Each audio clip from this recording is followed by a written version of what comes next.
تو جب نبی صلی اللہ علیہ وسلم نے فرمایا نا کہ تم موت کے بعد دوبارہ زندگی ملے گی, تمہیں اللہ کے سامنے حساب و کتاب دینا ہے, تو وہی مشہور سوال تھا سأل سائل بعذاب واقع. اللہ فرماتے ہیں یہ لوگ آپ سے پوچھتے ہیں وہ کب واقع ہوگا, جو عذاب واقع ہونے والا ہے اس کے بارے میں ایک سائل نے پوچھا. اللہ فرماتے ہیں واقع کب ہوگا یہ تو میں نہیں بتاؤں گا, میرا اصول ہی نہیں ہے کہ میں قیامت کا علم بتا دوں, لیکن اتنی بات ہے للکافرین لیس لہ دافع, جو بھی اللہ کا منکر ہے, اللہ کو نہیں مانتا, اللہ کے حکام کو فالو نہیں کرتا, جب وہ عذاب آئے گا تو دنیا کی کوئی طاقت اس عذاب سے ان کو بچا نہیں سکے گی. تعرج الملائکۃ والروح الیہ فی یوم کان مقدارہ 50,000 سنہ, 50,000 سال کا ایک دن ہوگا. کہیں 1,000 سال اللہ نے ذکر کیا میدان حشر کے بارے میں, کہیں 50,000 سال. تو علماء نے بیان کیا یہ لوگوں کے حالات کے حساب سے ہوگا. یہ ٹائم کے جو یونٹ ہے نا یہ ہر ایک کے حق میں مختلف ہوتے ہیں. دیکھو جب ہم پیدا ہوئے تو ہم کائنات کو بننے کے اربوں سال کے بعد پیدا ہوئے ہوں گے نا, تو کیا ہمیں انتظار کرنا پڑا؟ بولو نا کیا ہو گیا؟ اگر ہمیں اللہ انتظار کرواتا ابھی تم عالم ارواح میں ہو 1 ارب سال کے بعد تمہارا نمبر آئے گا, تو میں تو بوریت سے مر چکا ہوتا. کیا خیال ہے بھائی؟ جہاں فلائٹ 1 گھنٹہ لیٹ ہو جائے انتظار میں آدمی ٹینشن میں چلا جاتا ہے, لیکن ہم تو جب آئے تو ہمیں تو لگا کہ کائنات کی ابتدا آج سے ہو رہی ہے. جب ہم نے ہوش سنبھالا, کیونکہ ہمارے وہ یونٹ جو تھے نا, جو وقت کی اکائیاں ہیں, وہ ہمارے حق میں اسٹارٹ ہی نہیں ہوئی تھیں. تو اسی طرح مرنے کے بعد جو مردے کے لیے جو ٹائم کے یونٹ ہے نا وہ چینج ہوتے ہیں. ورنہ جو مردہ بیچارہ 20,000 سال پہلے دفن ہوا ہے وہ تو قبر میں کوئی عذاب نہ بھی ہو رہا, وہ تو پڑے پڑے ہی بور ہو گیا ہوگا کہ اللہ قیامت لے آ, میں تو ٹینشن میں آ گیا ہوں, 20,000 سال ہو گئے مجھے. تو اس کو تو ایسا نہیں لگے گا کہ 20,000 سال ہو گئے. وہ جب دوبارہ اس کو اللہ تعالیٰ اٹھائیں گے تو نیک لوگوں کو تو لگے گا ابھی ہم سوئے تھے اور ابھی ہمیں کسی نے آ کے اٹھا دیے. جیسے گہری نیند میں جب انسان سوتا ہے کئی گھنٹے بعض دفعہ سوتا ہے, کوئی آ کے اٹھائے تو اس کو لگے گا یار ابھی تو میں سویا تھا, ابھی آپ نے اٹھا دیا ہمیں. تو سوتے ہوئے آدمی کے ٹائم کے یونٹ الگ ہوتے ہیں, مرنے کے بعد کے ٹائم کے یونٹ الگ ہوتے ہیں, عالم ارواح کے الگ تھے. اور بعض تو یہ بھی میں نے سنا ہے کہ دوسرے سیارے پہ آپ چلے جائیں نا زمین کے علاوہ, تو وہاں بھی ٹائم کے یونٹ چینج ہو جائیں گے. تو اسی طرح آخرت کے ٹائم کے یونٹ بالکل الگ ہے. ایک دن 50,000 سال کی, دنیا کا جو 50,000 سال ہے نا وہ وہاں کا ایک دن ہوگا. کسی کے حق میں 1,000 سال, کسی کے حق میں 50,000 سال. یہ وہ ہے جب حساب و کتاب جس میں ہوگا. تو اللہ نافرمانوں کو عذاب سے پہلے نا حساب و کتاب کا عذاب دیں گے. اللہ ہم سب کو اس عذاب سے محفوظ رکھے, جس کو قرآن نے ایک جگہ بیان کیا یجعل الولدان شیبا, وہ ایسا دن جو بچوں کو بوڑھا کر دے, ایسا دن یفر المرء من اخیہ, انسان اپنے بھائی سے دور بھاگے. اس لیے بڑے بڑے اللہ والے وہ جہنم سے زیادہ پناہ مانگا کرتے تھے میدان حشر کی سختیوں سے. جہنم تو اس سے زیادہ سخت ہے, لیکن وہ میدان حشر کوئی کم چیز نہیں ہے, وہ کوئی کم عذاب نہیں ہے. تو اللہ فرماتے ہیں کہ 50,000 سال کے برابر ایک دن ہوگا.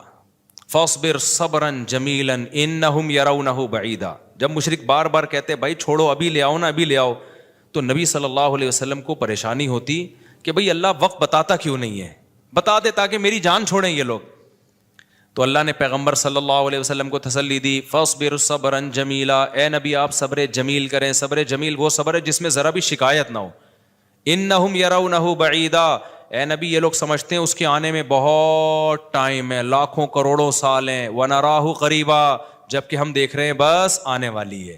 کیوں؟ جب آپ مر گئے نا, ابھی دیکھو ہو سکتا ہے 1,000 سال باقی ہوں قیامت آنے میں, ہو سکتا ہے 20,000 سال باقی ہوں, لیکن ہمارے مرنے کے بعد ہمیں نہیں لگے گا 20,000 سال. ہمیں تو ایسا لگے گا ابھی ہم مرے تھے اور اتنی جلدی اللہ نے قیامت قائم کر لی. تو ہمیں تو اپنی موت کے حساب سے چلنا ہے بھائی. ہمیں کیا پتا کہ ہمیں کیا کرنا ہے اس سے کہ 50,000 سال بعد قیامت آئے یا 1 کروڑ سال بعد آئے. جب ہم مر گئے تو ہماری قیامت واقع ہو گئی ہے, ٹائم کے یونٹ ہمارے حق میں چینج ہو جائیں گے. تو اس لیے اللہ کہتے ہیں انہم یرونہ بعیدا, اے نبی یہ سمجھتے ہیں بہت بعد میں آئے گی قیامت. ونراہ قریبا, ہم تو دیکھ رہے ہیں کب ہے, بالکل قریب ہے, وہ زیادہ ٹائم نہیں ہے. یوم تکون السماء کالمہل, اللہ فرماتے ہیں جس دن آسمان تیل کی تلچھٹ کی طرح ہو جائے گا, ایسے پگھل جائے گا آسمان. اتنی بڑی تباہی آنے والی ہے اس کائنات پہ جس پہ ہم فخر کر رہے ہیں, اس یہاں کے شاپنگ سینٹروں پہ فخر کر رہے ہیں. میں بھی ایک پروگرام میں گیا نا اسلام آباد میں بڑا زبردست پروگرام تھا, بڑے بڑے تاجر آئے ہوئے تھے, تھوڑا سا موٹیویٹ کرنا تھا لوگوں کو تاکہ پیسہ کمائیں. تو یہ تو اچھی بات ہے, اسلام تو آپ کو بزنس کا پیسہ کمانے کا حکم دیتا ہے تاکہ ہم بھکاری پن سے نکلیں. بھکاری پن کو تو پسند نہیں کیا گیا نا, ایک شخص بھیک مانگتا ہے, نبی نے اس کو پسند نہیں کیا, تو پوری قوم پورا کنٹری بھکاری بن کے IMF کے سامنے کشکول لے کے کھڑا ہوا ہو تو ہمارے نبی اس کو پسند کریں گے کہ کوئی مسلمان قوم ہو اور قومی سطح پہ بھکاری بن چکی ہو؟ تو یہ علماء کی ذمہ داری ہے لوگوں کو پیسہ کمانے کی ترغیب دیں, بزنس کی طرف لے کر آئیں, یہ مذہبی ذمہ داری ہے. تو میرا اس میں کوئی کمیشن نہیں تھا, میں گیا, میں نے تقریر کی, لیکن ایک چیز کا مجھے اندازہ ہوا کہ یار ایک چیز یہاں پیدا ہو رہی ہے, پیسہ کمانے کے ساتھ پیسے کی محبت بھی آ رہی ہے. تو مجھے خیال ہوا میں اپنی اسپیچ میں ایک بات کہوں کہ آپ یہاں آئے ہیں, سارے ارب پتی کروڑ پتی تاجر ہیں, سب اپنے اپنے تجربے شیئر کر رہے ہیں کہ میں یہ کرتا تھا, آج میں نے اتنے روپے کما لیے, میں یہ کرتا, تاکہ لوگوں کو موٹیویشن ملے. اچھی بات ہے, بہت اچھا پروگرام تھا. تو مجھے خیال ہوا کہ ایک بات میں کہوں کہ ضرور, لیکن ایک چکر نا ہفتے میں ایک دفعہ قبرستان کا ضرور لگایا کرو تاکہ نیتیں ٹھیک ہو جائیں پیسہ کمانے سے. ایسا نہ ہو یہ پیسہ قارون بنا دے آپ کو. تو ایک دفعہ ایسا کیا کرو, جیسے یہ پروگرام ہو رہا ہے بڑا زبردست, لوگ آ رہے ہیں, ایوارڈ مل رہے ہیں, اور تو یہاں سے نکل کے, لیکن میں نے کہا نہیں, میں نے کہا یہ ان کے مینٹل لیول سے نا اوپر کی چیز, ہر چیز ہر جگہ کہنے کی نہیں ہوتی. یہ کہیں گے مفتی صاحب رنگ میں بھنگ ڈال کے چلے گئے. اچھا بھلا ہم دیکھ رہے تھے اتنے کروڑ پتی لوگوں کو سن کے ہمیں بھی خواب آ رہے تھے, کل ہمارے پاس لینڈ کروزر ہوگی, 4 شادیاں ہوں گی, اب پیسہ ہوگا زبردست, یہاں جائیں گے وہاں جائیں گے. یہ مولوی نے آ کے یہاں بھی کیا کر دیا, قبرستان کی باتیں شروع کر دیں. تو وہ مناسب نہیں تھا, لیکن دل چاہ رہا تھا کہ میں ان سے کہوں اگلا پروگرام وہ بول دوں گا کہ بہت زبردست پیسہ کمائیں. ایک دفعہ جا کے قبر میں جو آپ سے پہلا کما کے چلے گئے نا پہلے کما کے, یہ یوٹیوبرس تو یہاں آ رہے ہیں اپنا ایکسپیرینس شیئر کر رہے ہیں, میں ایسا کانٹینٹ بناتا ہوں اور میں ایسے محنت کرتا ہوں. اچھی بات ہے, مجھے بڑی خوشی ہو رہی تھی, تھوڑی سی امیدیں ہوئیں کہ شاید پاکستان اب شاید اچھی سمت میں جانا شروع ہو جائے. تو مجھے ان پہ وہ کوئی نہیں, وہ تو بہت اچھا کر رہے تھے, بلکہ یہ تو ایک ظرف کے بڑے ہونے کی بات ہے کہ آپ بتائیں کہ میں نے پیسہ ایسا کمایا, ورنہ لوگ بتاتے کہاں ہیں. مجھے ان یوٹیوبرز میں خوشی ہو رہی تھی, وہ بتا رہے تھے ہم نے یہ کانٹینٹ بنایا, ہم نے ایسے چینل بنایا, اتنے پیسے کمائے. تو اچھی بات ہے, شیئر کرو یار تاکہ لوگوں کی غربت ختم ہو, وہ بھی کریں یہ کام.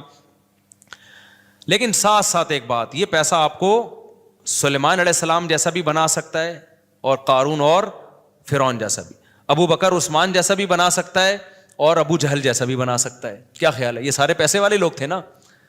تو آپ پیسہ کما کے سلیمان علیہ السلام جیسے شکر گزار بن جاؤ, عثمان ابن عفان جیسے غنی بن جاؤ, عبد الرحمن بن عوف جیسے بن جاؤ.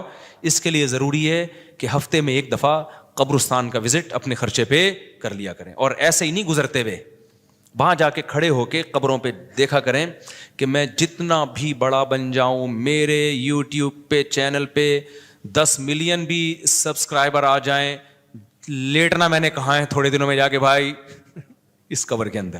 لہذا اس پیسے سے میں اس قبر کی تیاری کر لوں تو فائدہ ہے, اور اگر یہ لینڈ کروزر ہی میرا مقصد ہے اور میرا مقصد عیاشی ہی ہے اور شو مارنا ہی ہے, تو بھائی پھر یہ تو قارون نے آپ سے زیادہ کما لیا, ان خزانوں کے ساتھ ہی زمین میں دھسا ہے. وہ سمجھتے ہو کہ نہیں سمجھتے ہو, تو تھوڑا سا کبھی کبھار جب بڑے بڑے پروگراموں میں جایا کرو تو تھوڑا سا قبرستان میں, ہمیں تو اللہ نے سہولت دی ہے, بہت خطرناک قبرستان ہے یہ جو ہے نا, کیونکہ گورنمنٹ نے لائٹیں کہیں بھی نہیں لگائیں, تو یہاں تو 2-4 لائٹیں تھیں, چرسیوں نے چوری کر لی. اب اندھیرا ہوتا ہے اس میں, اس سے بڑا فائدہ ہوتا ہے. اور جن بھوت بھی لوگوں کو نظر ہوتے نہیں ہیں جن یہاں پر, لیکن لوگوں کو نظر آ رہے ہوتے ہیں, ڈرے ہوئے جا رہے ہوتے ہیں نا. سرکٹا ایک دن نظر آیا کسی کو, بعد میں پتا چلا وہ کمبخت, وہ نہیں سویٹر نا یہاں تک اس نے کیا ہوا تھا, سر ہی نہیں تھا اس کا, سویٹر یوں کر کے نا قبرستان پہ بیٹھا رہتا تھا, لوگ بھاگ جاتے تھے, بس سرکٹا آیا ہوا یہاں پہ, ٹھیک ہے نا. تو آپ یہ جو ہمیں اللہ نے بڑی سہولت دی ہے, کبھی کبھار ایسا کیا کرو, یہاں چلے جاؤ. رات کے وقت جاؤ گے تو جیسے آپ نے انرجی اپنی خرچ کرنی ہے نا, تو کہتے ہیں ڈاکٹر 1 گھنٹے کی واکنگ سے 15 منٹ کی جاگنگ بہتر ہے. 15 منٹ کی جاگنگ میں اتنی انرجی لگ جائے گی جو 1 گھنٹے کی واکنگ میں نہیں ہوگی. تو دن میں قبرستان 100 دفعہ جانے سے بہتر ہے رات میں 2:30 بجے 1 دفعہ چلے جاؤ بس.